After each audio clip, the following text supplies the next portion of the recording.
what I would say to men, be able to answer this question when you're talking on this topic, why you? Okay?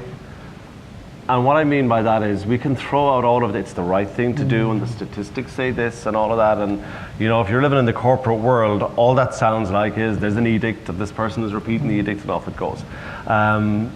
So to me, the best why you or why me, I'll tell you the why me. This has got to be personal. This is what resonates with people. And I'll tell you my personal story, my personal reason, and it started on my way to Columbus, Ohio a few years ago. And I was on a 3 or 4 hour flight from Texas up there, and I asked myself, why me?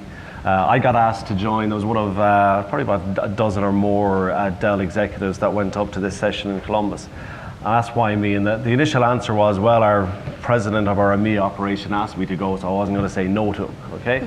So then it became, well then, beyond that, why would I do it? And the first obvious answer was, I'm a father of 3 daughters. And very aspirationally, I want the world they grow up in and they grow into to be better than it is today. Fabulous aspiration. I'm one person, I ain't gonna make a whole lot of difference, I don't think. Won't stop me trying.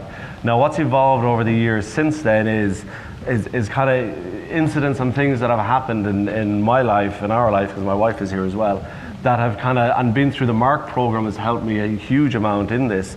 As I said, I got 3 daughters. 2 of them, my eldest daughter is a typical girl. She's very girly, loves all the girly stuff. My youngest one is the biggest princess you will ever come across. The middle one is the antidote to all of them, which is it's kind of funny and humorous when you watch it. She will only wear jeans, wants to wear football jerseys, only plays with boys, has no interest in playing with girls. She tolerates her sisters, and that's probably just about it. And that's kind of the tomboy kind of phase, so we thought. And then it kind of came to a head probably a couple of years ago, or a year and a half ago. I could hear her getting frustrated in the downstairs toilet, so I kind of went in, what's wrong? So she's standing at the toilet trying to wee. So I said, what are you doing? She said, I'm weeing. I said, well, why don't you sit in the toilet? She said, no, I'm a boy. I'm going, okay, well, you obviously got to work on your technique because it's not working. So kind of cleared up that mess and kind of started to look a little bit deeper into the kind of behaviors and the patterns and the things. And I started to do some research on it, which, you know, a few years previous I wouldn't have even thought about. And I came across this thing called gender dysphoria. Now, I don't think my daughter has that, but me not thinking it can't take away from the possibility that she does have. And that's when I sat down with my wife and I kind of broached the subject, and she said, no, she's not. She's just going through phase, boy, you know, that's a phase. We had a couple of glasses of wine, we probably had a couple of bottles of wine, and we spoke about it some more. The conversation wasn't about how do we fix Isla, yeah? The conversation was around how can we help enable her journey to adulthood be the best journey it can possibly be.